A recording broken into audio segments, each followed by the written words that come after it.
لگایا جاتا ہے. ایک اسٹائل ہے لالو کھیت کا, تھپڑ لگانے کے بعد سوچتا ہے آدمی کہ اس کا ری ایکشن کیا ہوگا. تو مشرک کیا کرتا ہے, الفاظ کے بکھیڑوں میں الجھاتا ہے. آپ یہ آج کل یہ منجن بہت بک رہا ہے, بہت زیادہ بک رہا ہے یہ منجن. وہی میں بار بار کہتا ہوں نا, فرقہ واریت کے خلاف. میں کس کے خلاف ہوں؟ فرقہ واریت کے خلاف. لوگ کہتے ہیں ویل ڈن, یہ بندہ ہے نہ حنفی ہے نہ شافی ہے نہ دیوبندی ہے نہ بریلوی ہے نہ شیعہ ہے نہ سنی ہے, واہ واہ. کام کیا ہو رہا ہے؟ نیا فرقہ لانچ. بجائے اتنے ساروں کو ختم کرنے کے ایک نیا مارکیٹ میں آ رہا ہے. لوگ کام نہیں دیکھ رہے, لوگ کیا دیکھ رہے ہیں؟ لیبل دیکھ رہے ہیں. تو بھائی ہم تو یہی چیخ چیخ کے تھک گئے, اللہ کے بندو لیبل مت دیکھو, کام دیکھو. دیکھو تبلیغ والے فرقہ واریت کے خلاف ہیں, کام سے پتہ چلتا ہے خلاف ہیں. تبلیغ والے یہ کر سکتے تھے, ایک رائمنڈ میں اجتماع کرتے, ہمارا کوئی فرقہ نہیں ہے, حنفی بھی غلط, شافی بھی غلط, مالکیہ بھی غلط, حنبلی بھی غلط, دیوبندی بھی بول لو نا یار غلط, بریلوی بھی غلط, شیعہ بھی غلط, سنی بھی غلط, اہل حدیث بھی غلط. حاجی عبد الوہاب صاحب رحمۃ اللہ سے پوچھتے حضرت صحیح کون ہے؟ صحیح صرف ہم, کیونکہ ہمارا کوئی فرقہ نہیں ہے. سمجھ میں نہیں آ رہی بات؟ پھر اس جماعت میں جب کوئی آتا, پھر حاجی عبد الوہاب صاحب کی قرآن و حدیث کی روشنی میں اپنی ایک نئی نماز آتی مارکیٹ میں, ٹھیک ہے نا, سمجھ رہے ہو, جو نہ حنفیوں سے میچ کر رہی ہوتی نہ شافیوں سے میچ کر رہی ہوتی. کچھ نئے مسائل آتے جو پوری امت سے الگ ہوتے, کیونکہ پوری امت تو گھاس کھا رہی تھی اب تک. آپ فرقہ واریت کے خلاف. پھر جب کہتے حضرت یہ تو ابو حنیفہ بھی اس کے قائل نہیں ہے, آپ کوئی نیا مسئلہ مارکیٹ میں لے کر آئے ہیں, یہ تو اجماع امت کے خلاف ہے. وہ کہتے ہیں میں کسی کو نہیں مانتا, میں صرف قرآن کو اور حدیث کو مانتا ہوں, اور سہروزے کی جو جماعتیں میں نکالوں گا ان جماعتوں میں یہی سکھایا جائے گا کہ صرف قرآن حدیث, اور قرآن حدیث کا مطلب یہ ہوگا کہ باقی سارے کیا ہیں؟ غلط. قرآن حدیث کو تو سب مانتے ہیں, لیکن قرآن حدیث کو اس طرح سے ماننا کہ باقی سب کو کیا کر دینا, کہ باقی سب گھاس کھا رہے تھے, وہ تورات انجیل پر عمل کر رہے تھے, ہم کیا کر رہے ہیں؟ ہم ہیں جو قرآن و حدیث کو لے کر آئے ہیں. تو تبلیغی جماعت سے بڑا فرقہ پھر دنیا میں نہیں ہوتا. پھر حاجی عبد الوہاب صاحب سے جب اختلاف ہوتا کسی اور بزرگ کا, تو ایک فرقہ 2 فرقوں میں ڈیوائڈ. پھر کسی اور کا اختلاف ہوتا تو 4 فرقے, پھر 8. اب تک تبلیغی جماعت کے 48,000 فرقے بن چکے ہوتے. سب کا یہ دعویٰ ہوتا کہ ہمارا کوئی فرقہ نہیں ہے. کام فرقہ پرستی کا ہوتا, لیبل امت کے اتحاد کا لگتا. تبلیغ والوں نے کام کو فوکس کیا, لیبل کو فوکس نہیں کیا. نہیں آ رہی بات؟ اب میں بتاتا ہوں تبلیغ والوں نے کیسے فرقہ واریت ختم کی ہے.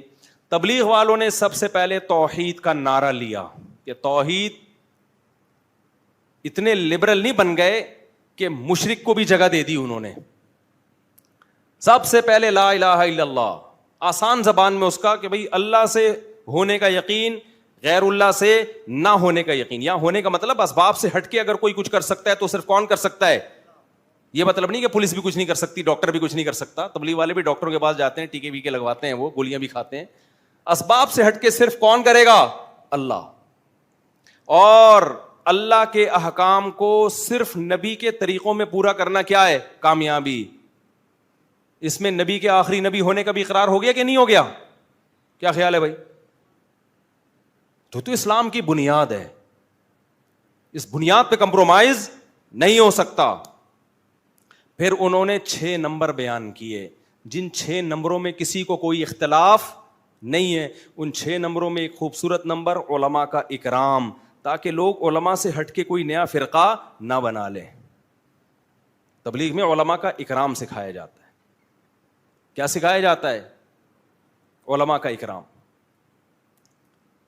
اس لیے آپ تبلیغ میں جاؤ, کوئی ٹانگیں چوڑی کر کے نماز پڑھ رہا ہے, کوئی پتلی کر کے نماز پڑھ رہا ہے. عرب بھی ہیں اس میں, مصر کے لوگ بھی ہیں اس میں, افریقہ کے لوگ بھی ہیں اس میں, مراکش کے لوگ بھی ہیں. حالانکہ سب کی نمازیں تھوڑی تھوڑی ڈفرینٹ. اور صحابہ میں بھی یہ نمازیں تھوڑی تھوڑی ڈفرینٹ تھیں. تو صحابہ میں فرقے تھے کیا فرقے؟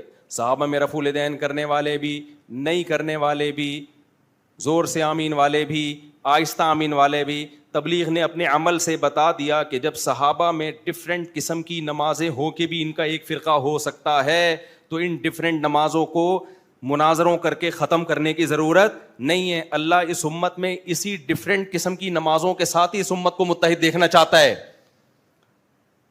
تو تبلیغ میں رفع الیدین والے بھی ملیں گے اور نہ کرنے والے بھی, زور سے والے بھی اور زور سے آمین والے بھی, آہستہ آمین والے بھی. انہوں نے کہا بھائی صحابہ کا یہ ہیڈک تھا ہی نہیں, جس کو جو حدیث پہنچی عمل کر لیا اس نے, جس کو جس عالم پر اعتماد ہوا اس کی رائے پر عمل کر لیا. پوری دنیا میں اس وقت مسلمانوں کا سب سے بڑا نیٹ ورک کون سا ہے؟ تبلیغی جماعت. توحید پر کمپرومائز نہیں, ختم نبوت پہ کمپرومائز نہیں کیا انہوں نے, کیونکہ اللہ سے ہونے کا یقین اور اللہ کے حکام کس کے طریقے پر؟ نبی. اس میں مرزا قادیانی کی جگہ نہیں ہے. باقی بھائی حدیث کی تشریحات میں اختلاف ہو سکتا ہے. آپ چاہتے ہو میں اپنی رفع الیدین والی نماز پوری امت پہ تھوپ دوں, اس سے اختلاف ختم نہیں ہوگا, اس سے اختلاف بڑھے گا. امت کا آدھے سے زیادہ طبقہ ہمیشہ رفع الیدین کے بغیر نماز پڑھتا آیا ہے. اسی طرح آپ بغیر رفع الیدین والی نماز رفع الیدین والوں پر تھوپنے کی کوشش کرو, اس تھوپنے سے اختلاف ختم نہیں ہوگا, اس سے اختلاف بڑھے گا. کیونکہ بہرحال بہت سارے صحابہ رفع الیدین کے قائل بھی, بعض صحابہ رفع الیدین کے قائل بھی تھے, اور بخاری مسلم کی حدیث ہے. اختلاف اس میں کہ آخری دم تک کیا کہ نہیں کیا, تو اختلاف ختم نہیں ہو سکتا. تو اگر آپ ایک نماز بھی تھوپو گے دوسرے پر, تو اس سے لیبل اتحاد امت کا لگے گا, کام کیا ہوگا؟ اختلاف امت کا. تو تبلیغ نے لیبل نہیں لگایا, تبلیغ والوں نے کیا کیا ہے؟ کام کر کے دکھایا ہے. اور آج بہت سارے اسکالر اتحاد کا لیبل لگا رہے ہیں, کام کر رہے ہیں امت کو توڑنے کا. اور جتنے نئے فرقے بنے ہیں نا, جنہوں نے چاروں مذاہب کو ختم کرنے کی کوشش کی ہے کہ بھئی حنفی, شافعی, مالکی, حنبلی یہ چاروں غلط, ایک پہ آ جاؤ, ان کے 4 سے بھی زیادہ فرقے ہوئے ہیں. سمجھ رہے ہو؟ ان کے درجنوں فرقے ہوئے ہیں پھر, یعنی وہ جمع نہیں ہوئے. ہونا تو یہ چاہیے تھا چاروں کو ایک بنا دیا جاتا نا, یا 4 تک رہنے دیا جاتا. جب انہوں نے یہ کوشش کی کہ 4 کو ختم کر کے ایک پہ لائیں, تو کوشش کرنے والے خود درجنوں میں بٹ گئے. اب میں نام نہیں لینا چاہتا ان فرقوں کے کہ یہ فرقہ, وہ وہی پھر نفرتیں پھیلتی ہیں اور کچھ بھی حاصل نہیں ہوتا.